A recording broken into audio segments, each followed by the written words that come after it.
Hey guys, Danny with ParTay. Today I'm going to show you what a black screen can do and some of the fallbacks for a black screen. And quite frankly, the fact that it's not necessarily to have a totally black screen to be ambient light fighting. So I'm going to show you we've got, that's a 800 lumen lamp there, 800, 800 different bulbs. This one here's the round, this one's the flat. I've got lamps on here, I've got the window open, I've got light there, I've got light coming in from there, we got light coming in from here, we got light coming in from here, and this light bounces all around. You can see it's really pounding the screen.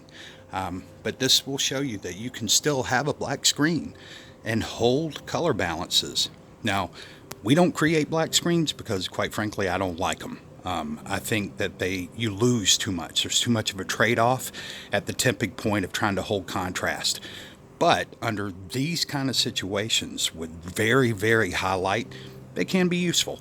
But you don't have to get a dingy, dirty, washed out looking black for it to work. I mean, you can see that the colors here are as vibrant. Look from one to the other. So my colors aren't turning green.